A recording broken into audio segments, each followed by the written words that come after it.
हिमावन के यहाँ माता आदि शक्ति का देवी शैलपुत्री के रूप में जन्म लिए हुए अब एक लंबी अवधि हो चुकी थी। पार्वती, कहाँ हो तुम पार्वती? पार्वती, पार्वती। यद्यपि माता का जन्म हो चुका था और वो अपनी एक अवस्था में भी आ चुकी थी, किंतु उधर देवगण इसके पश्चात भी चिंतित थे। ब्रह्मदेव, नारायण, माता आदिशक्ति अपने स्वरूप में 16 वर्ष की हो गई और वो अपने संसार में संतुष्ट और प्रसन्न है। तो फिर महादेव और माता आदिशक्ति की भेंट कब और कैसे होगी? प्रत्येक लीला का एक उचित समय होता है देवराजेंद्र, धीरज रखिए।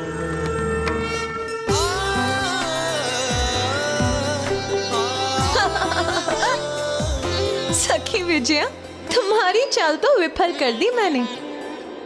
क्षमा करना सखी, मैं स्वयं को रोक ही नहीं पाई। जाओ, मैं तुम्हारे साथ क्रीड़ा नहीं करती। सखी विजया, विजया रुको तो, सुनो सखी।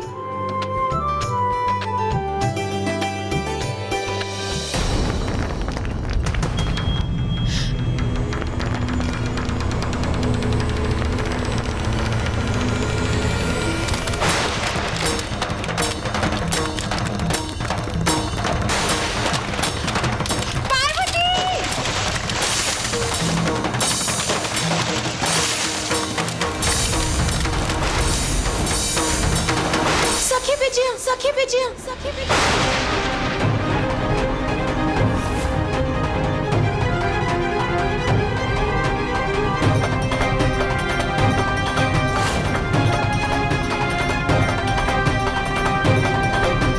पार्वती रुको, रुक जाओ, सतह हिम्मत चटक जाएगी। जय, सखी विजया, तुम चिंता मत करो, कुछ नहीं होगा तुम्हें। मैं आ रही हूँ विजया। पार्वती, जय रुको। पार्वती,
मुझे थामे रखना विजया।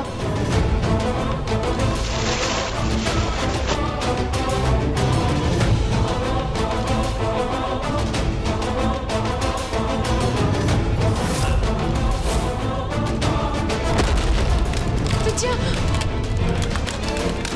पार्वती,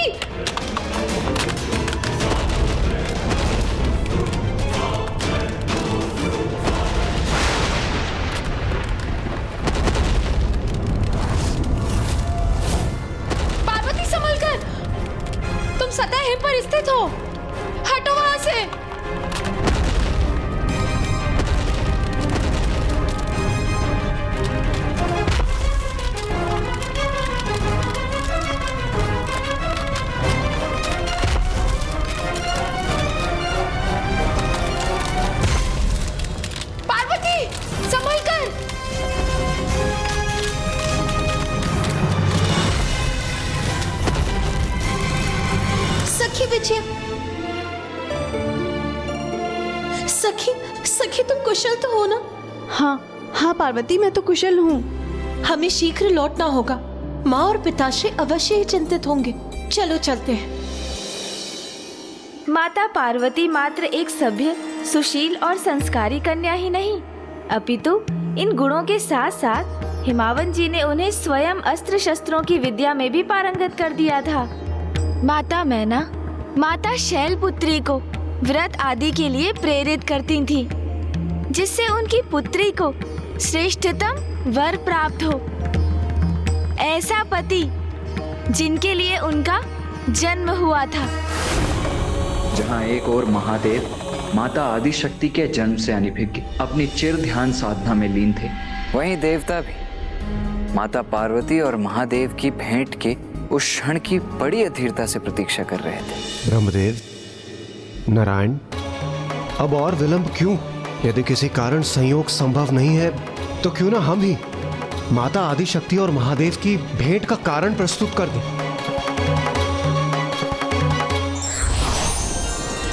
नारायण नारायण।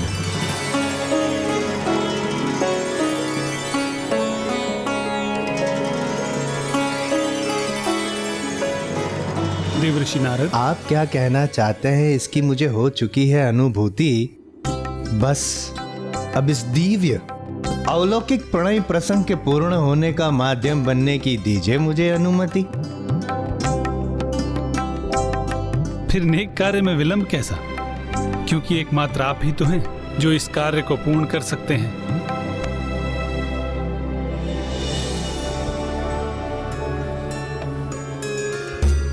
स्वामी,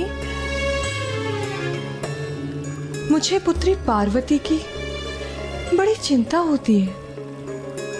यूं तो वे आज्ञाकारी हैं, सुसंस्कारी हैं, किंतु समय समय पर अपने स्वतंत्र स्वभाव का भी परिचय देती हैं। अब जैसे कि कल ही जया और विजया के साथ एक विकट संकट की स्थिति में थी महाराज।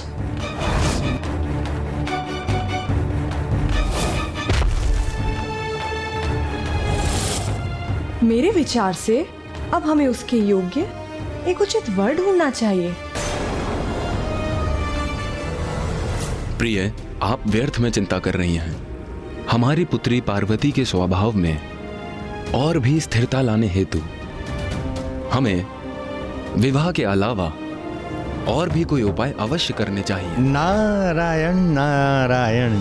सेवा। देव ऋषि नारद, प्रणाम देव ऋषि नारद। आइए आसन ग्रहण कीजिए।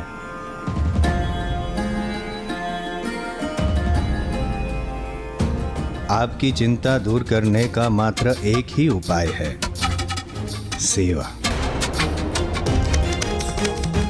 क्षमा कीजिएगा देवऋषि नारद, मैं कुछ समझी नहीं। देवी मैना, आपने अपनी पुत्री को सभी संस्कार प्रदान किए हैं। देवी पार्वती सर्वगुण संपन्न है, तो अभी उनके संस्कारों को सेवा भाव प्रदान कर कर और महान बनाने का समय आ गया है। महाराज हिमावन, आप बड़े ही धर्मात्मा हैं।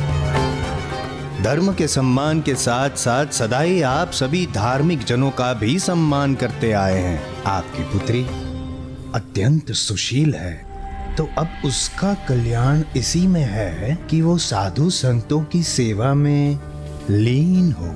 अब यहाँ देवी पार्वती के लिए सेवा प्राप्त करने का नहीं, अपितु अन्यत्र कहीं उनके द्वारा सेवा प्रदान किए जाने का समय आ गया है। ये आप क्या कह रहे हैं? साधु संतों की सेवा करने के लिए मेरी पुत्री पार्वती को किसी महान ऋषि के आश्रम में जाना होगा? नारायण नारायण। महाराज, अति उत्तम भाग्य है आपकी पुत्री का, क्योंकि यहां से समीप एक गुफा में महान दिव्य योगी समाधि में स्थित है। और विश्वास रखिए महाराज, वो कोई साधारण योगी नहीं है, अत्यंत तेजस्वी है, असाधारण है, महान है। समस्त संसार में उनकी दिव्यता का कोई स्थान नहीं। महाराज, आप अपनी पुत्री को उस योगी की सेवा में भेज दीजिए। आपकी पुत्री पार्वती का अवश्य कल्याण होगा। नारायण नारायण। देव ऋषि नारद, आपको आपके इस सुझाव के लिए कोटि कोटि धन्यवाद। मैं स्वयं मेरी पुत्री पार्वती को उस योगी के समीप ले जाऊंगा। नारायण नारायण। किंतु स्वामी, हम अपनी पुत्री को ऐसे ही कैसे किसी तपस्वी की सेवा में भेज दें? देवी मैना, ये सुझाव स्वयं देव ऋषि नारद ने दिया है। इसके पीछे अवश्य कोई बड़ा कारण होगा।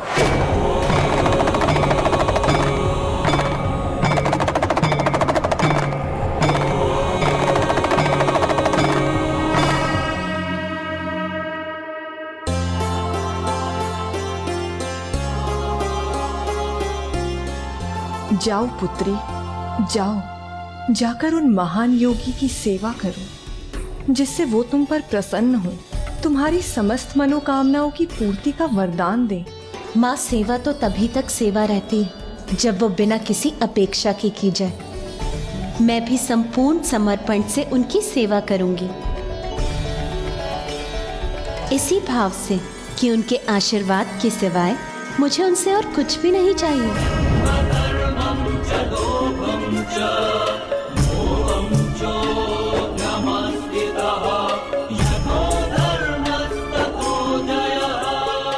देवराजेंद्र, कदाचित अब हमारी प्रतीक्षा का अंत समीप, क्योंकि शीघ्र ही माता महादेव के समक्ष होंगी।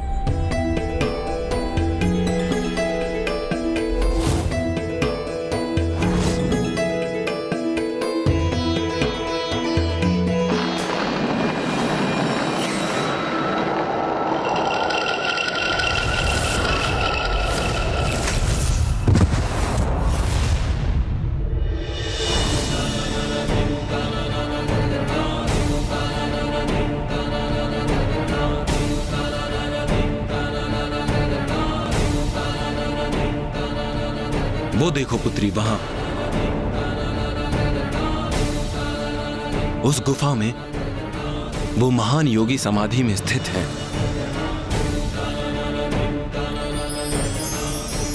ये कैसा दिव्य और अद्भुत आकर्षण है जो मुझे उस गुफा की ओर खींचे जा रहा है।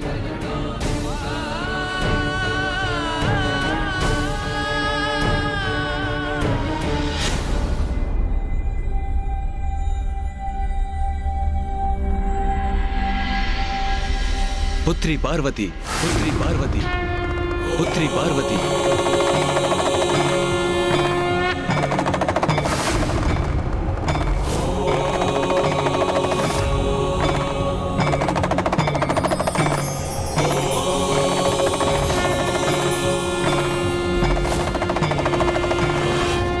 इतने समय से हमें जिस क्षण की प्रतीक्षा थी, अंततः वो क्षण निकट है। और प्रतीत होता है माता आदिशक्ति को भी कोई आभास हो रहा है।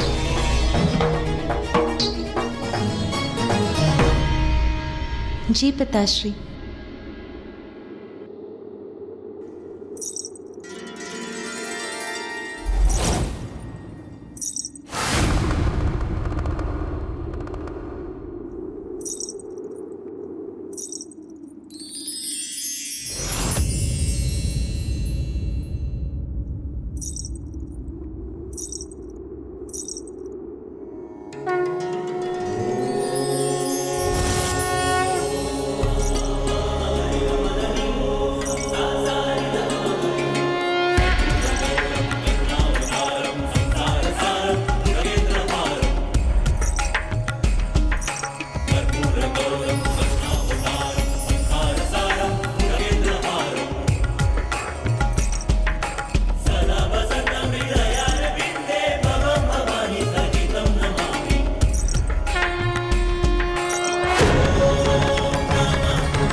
रक्ताम्बुजवासिनी विलसिनी छन्दांशु तेजस्विनी या रक्तारुधिराम्बरा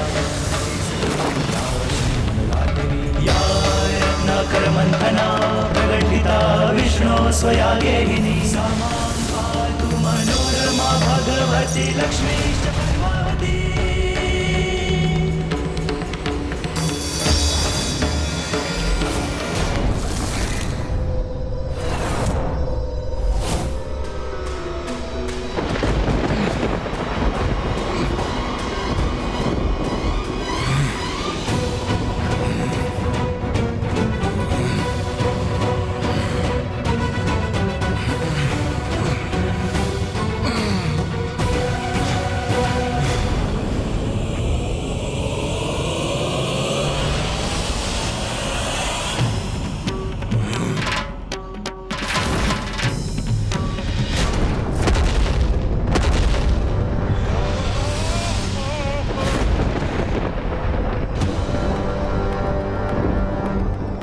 ये तो राजा हिमावनी है। जाओ और जाकर राजा हिमावन के राजभवन में देखो कि अभी वहां क्या हो रहा है, और यदि वहां पर देवी मैना ने गर्भ धारण किया है तो उसे वहीं पर निकल जाओ।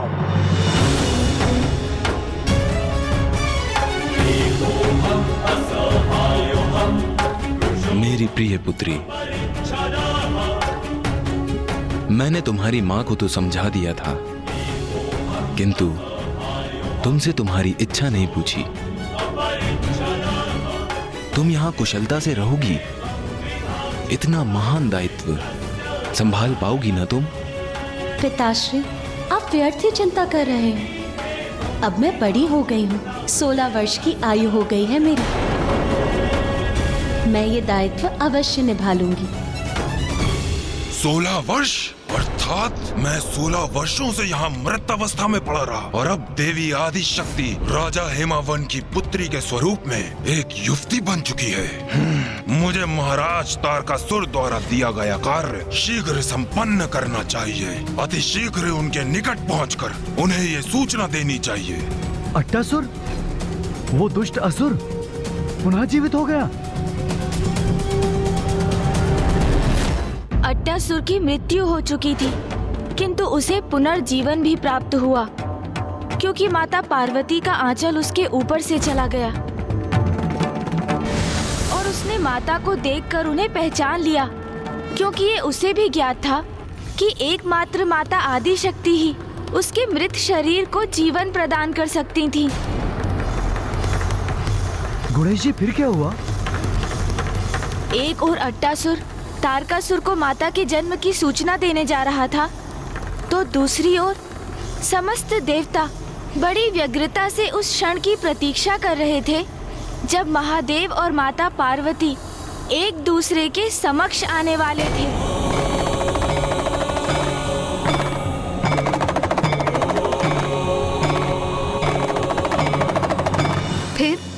फिर क्या हुआ? 16 वर्षों की दीर्घ अवधि के लिए मृत अवस्था में था वो दुष्ट। इसीलिए उसके शरीर का भी क्षय हुआ था। जीर्ण शीर्ण अवस्था में थे उसके पंख, किंतु उसके जीवन का तो मात्र एक ही ध्येय था कि तारकासुर को बता सके कि माता पार्वती का जन्म हो चुका है, और अब तो वो एक युवती में भी परिवर्तित हो चुकी है। और जैसे ही महाराज हिमावन और माता पार्वती आगे बढ़े, उस दुष्ट अट्टासुर ने उनकी दृष्टि से छिपकर उड़ान भरने की तैयारी कर ली। किंतु देवता वो भी उसे नहीं देख सके।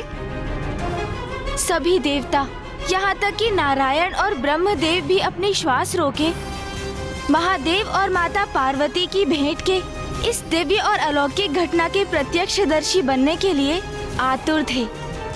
इसलिए उनका ध्यान भी अट्टासुर पर नहीं गया,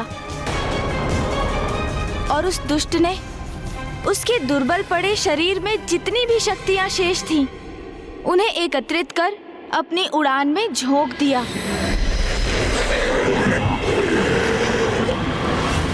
तो फिर क्या माता गुफा के भीतर गई?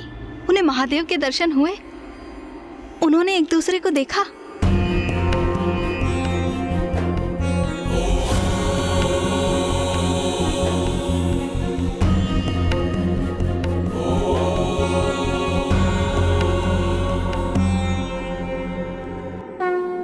माता पार्वती महादेव के बहुत निकट थी और महादेव को भी कुछ आभास होने लगा था, क्योंकि ध्यानस्थ होने पर भी माता सती की स्मृतियों के दृश्य उनके समक्ष प्रकट होने लगे। प्रणाम